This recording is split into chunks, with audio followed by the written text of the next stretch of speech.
Perkenalkan, nama saya Desi Zahwa Hairunisa, NIM G1D019012. Di sini saya akan mempresentasikan hasil UAS analisis runtun waktu, yaitu menganalisis data indeks harga saham menggunakan modal terbaik yang saya pilih. Di sini saya akan melakukan peramalan 10 data indeks harga saham PT Bank Mandiri Persero. Jadi di sini saya menggunakan data indeks harga saham mingguan periode waktu 3 Mei 2020 sampai 3 Juni 2022. Jadi saya akan menganalisis, meramalkan 10 data berikutnya. 10 data berikutnya menggunakan software Minitab. Yang pertama-tama, kita harus melakukan uji stasioneritas data. Identifikasi kestasioneritasan data itu dapat dilakukan dengan melihat tren analisisnya. Pada software Minitab ini kita dapat memilih menu untuk memunculkan tren analisis plotnya. Terlihat bahwa di sini data memiliki tren naik sehingga dapat dikatakan data ini belum stasioner terhadap varians maupun rata-rata. Kestasioneritasan data ini juga dapat dilihat dari grafik fungsi autokorelasi atau ACF dan autokorelasi parsial atau PACF.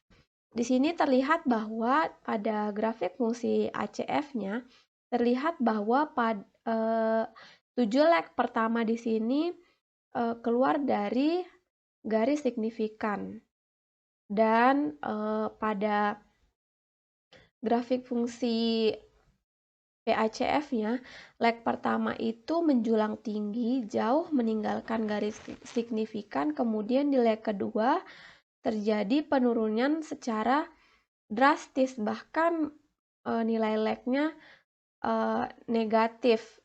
Nah, berdasarkan kriteria fungsi ini dapat dikatakan bahwa data ini juga belum stasioner, sehingga perlu dilakukan transformasi dan differencing.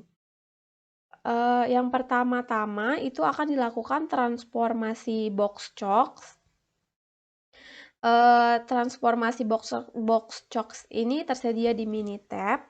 Kita akan di sini pada data ini saya melakukan sebanyak 3 kali transformasi hingga mendapatkan rounded value-nya itu bernilai 1.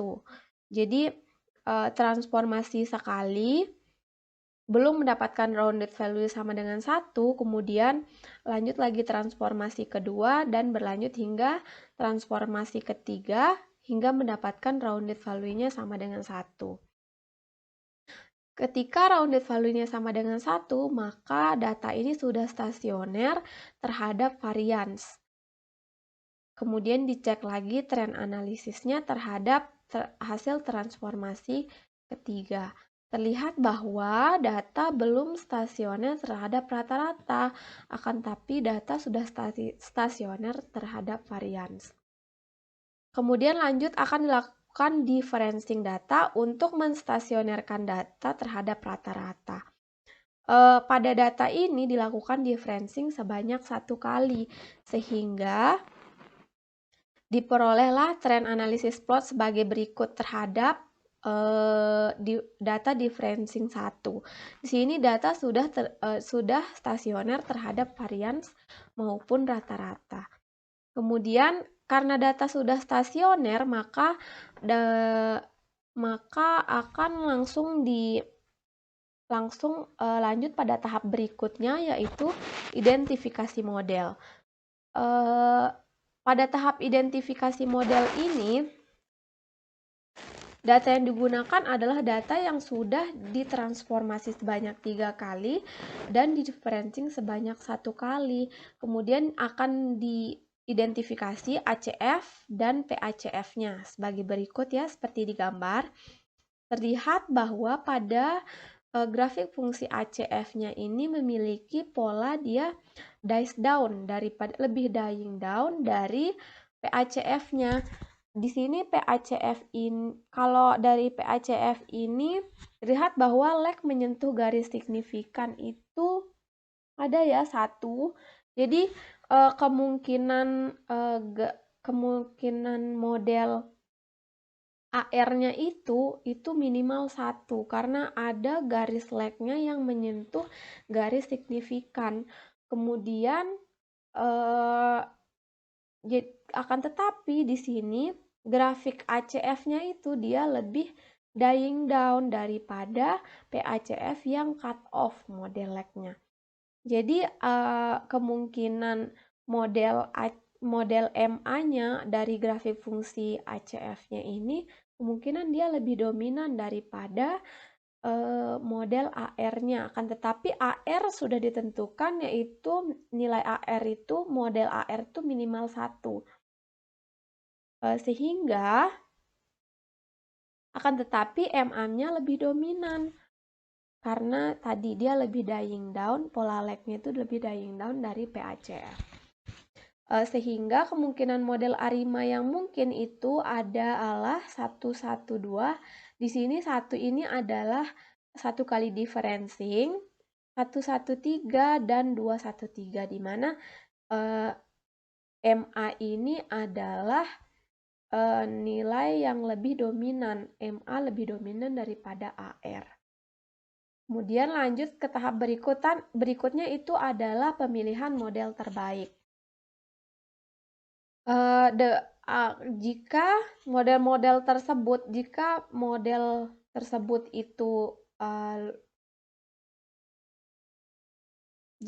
tersebut lulus terhadap pengujian dari pengujian signifikan, uji kecukupan model, uji kenormalan residual, dan nilai MSE-nya lebih paling minimum, maka model itu dapat dikatakan dengan model terbaik. Kemudian akan tetapi sebaliknya jika tidak, maka dia bukan model terbaik. Yang pertama itu adalah tadi model ARIMA dengan AR1, differencing 1, dan MA2. Berdasarkan uji signifikansi parameter, di sini terlihat bahwa p-value-nya AR1, MA1 itu lebih dari 0,5 karena ini dilakukan dengan taraf signifikansi alfa sama dengan 5%. Dilihat bahwa p-value-nya itu lebih dari 0,05, maka H0 diterima. Koefisien ini tidak cocok terhadap model, sehingga untuk model pertama dia tidak lulus untuk pengujian signifikansi. Kita identifikasi lagi uji kecukupan modelnya terhadap model 112 ini. Terlihat bahwa dengan melihat L-jung box-nya, di sini terlihat bahwa p-value-nya itu 0,983, 0,995, 0,882, 0,937 ini lebih besar dari p-value-nya. Berarti maka H0 ditolak, sehingga model ARIMA 112 ini terdapat korelasi residual antar lag-nya. Jadi jadi uji kecukupan modelnya dia memenuhi, akan tetapi signifikansi ini dia tidak memenuhi. Uji kecukupan model ini juga dilihat dari pola grafik ACF dan PACF-nya. Di sini juga terlihat bahwa seluruh lag berada di dalam garis signifikansi, jadi tidak ada lag yang keluar dari garis signifikansi. Begitupun juga dengan PACF, artinya bahwa syarat kesesuaian residual ini sudah terpenuhi. Lanjut ke uji kenormalan residual. Di sini terlihat bahwa MSE-nya itu 61.895,2. Di sini nilai MSE-nya dibanding ketiga model itu dia relatif kecil ya, termasuk kecil, sehingga model tersebut relatif cocok untuk peramalan data indeks harga saham PT Bank Mandiri Persero. Uji kenormalan residual juga dapat dilihat dari grafik di bawah ini ya. Di sini terlihat bahwa histogram di sini terlihat berdistribusi normal. Kemudian normal probability plotnya juga masih pada garis normal, normalitinya. Kemudian ini juga versus pitch-nya ini terlihat masih acak. Jadi untuk model 112 untuk uji kenormalannya ini masih memenuhi. Lanjut ke model ARIMA 113. Di model ARIMA 113 dengan AR1 dan moving average-nya itu 3, berdasarkan hasil estimasi parameternya bahwa model AR1, MA1, MA2, MA3 seluruh model ini tidak ada yang memenuhi karena nilai p-value-nya itu lebih besar dari alpha. Otomatis uji signifikan parameternya ini, uji signifikansi ini dia tidak memenuhi. Kemudian lanjut ke uji kecukupan model.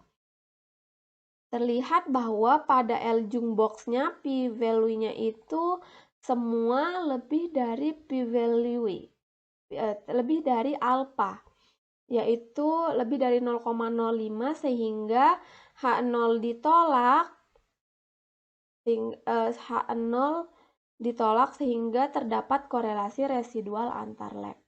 Dia memenuhi uji kecukupan model, begitupun dengan grafik ACF residual dan APACF residualnya juga seluruh leg berada di dalam garis signifikansi.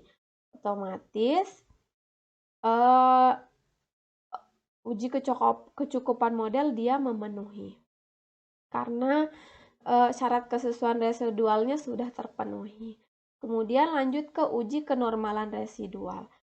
Terlihat bahwa pada uji kenormalan residual ini MSE-nya dibandingkan dengan 3 model tersebut, dia merupakan MS-nya itu cukup besar, nilai MSE-nya ini cukup besar, sehingga dapat dikatakan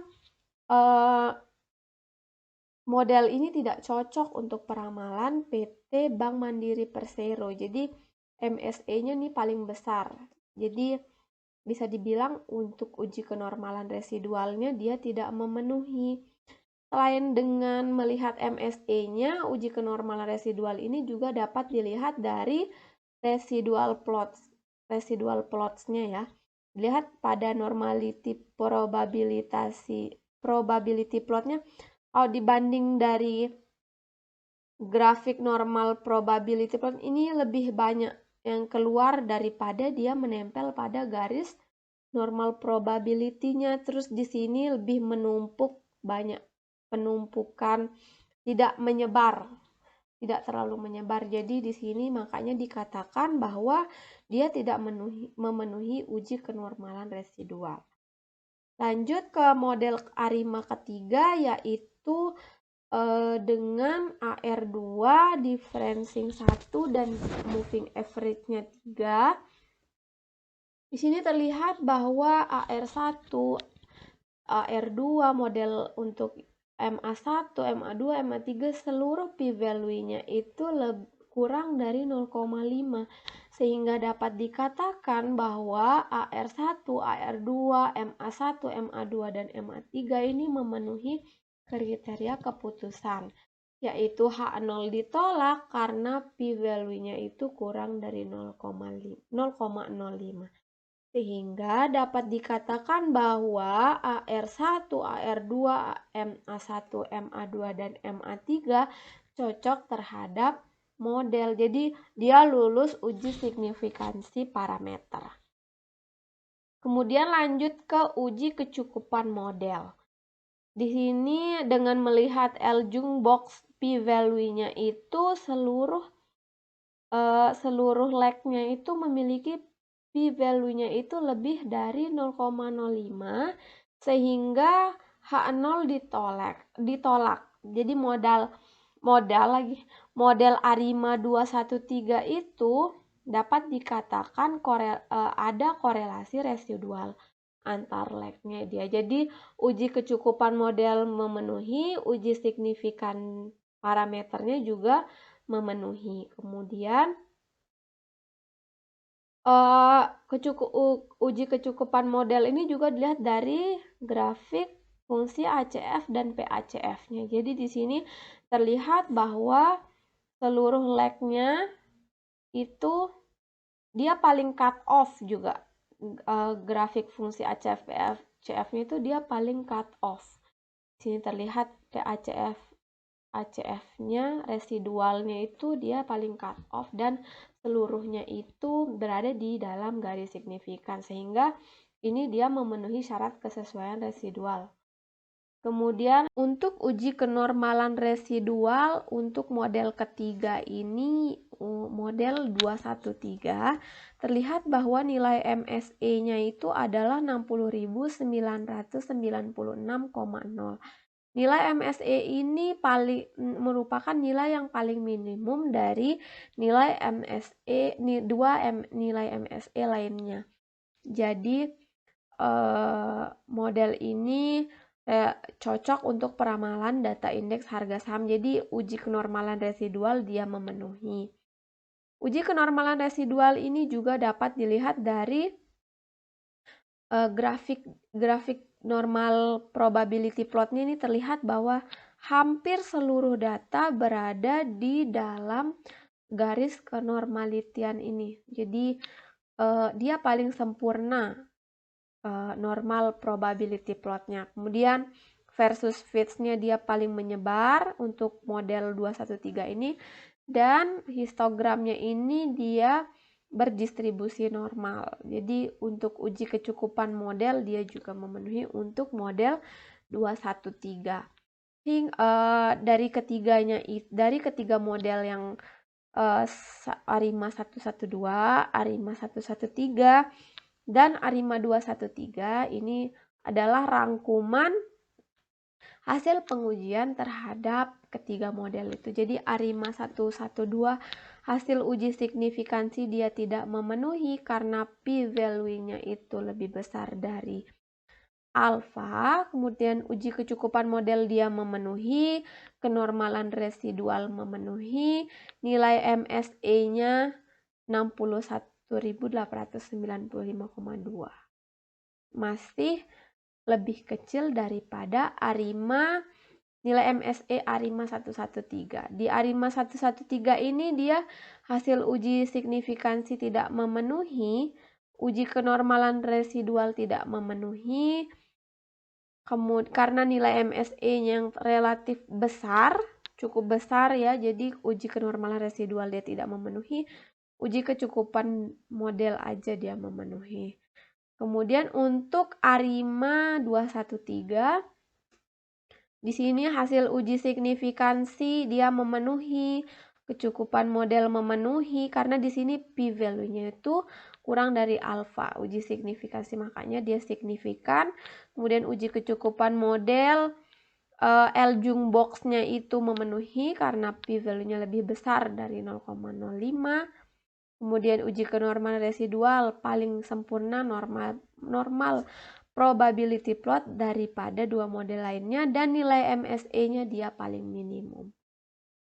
Sehingga dapat disimpulkan bahwa model ARIMA terbaik yang diperoleh yaitu ARIMA dengan autoregresifnya 2, differencing 1 kali, dan moving average 3. Diperolehlah model ARIMA 213 yang ini berdasarkan estimasi parameter model yang tadi, yang ini.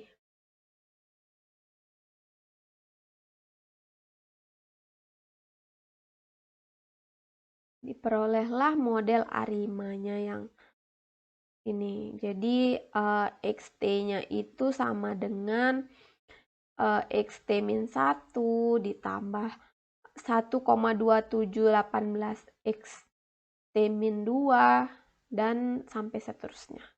Seperti pada ini. Setelah didapatkan model, kemudian akan dilakukan peramalan 10 data mingguan indeks harga saham PT Bank Mandiri Persero berikutnya, 10 data berikutnya. Jadi berdasarkan perhitungan Minitab, software Minitab, sehingga diperolehlah hasil peramalan data indeks harga saham PT Bank Mandiri Persero. Ini minggu ke-106, minggu ke-107, minggu ke-108 berdasarkan data yang diambil dari periode 3 Mei 2020 hingga hingga periode 3 Mei 2020 hingga 3 Juni 2021. Di sini juga terlihat bahwa time series plot untuk data peramalannya juga dilihat di sini. Kemudian di sini saya lampirkan data indeks harga saham mingguan periode waktu 3 Mei 2020 sampai 3 Juni 2022 PT Bank Mandiri Persero. Ini data yang saya buka melalui Excel, kemudian saya screenshot masukkan di sini sebagai lampiran. Terima kasih. Mohon maaf bila ada kekurangan. Terima kasih.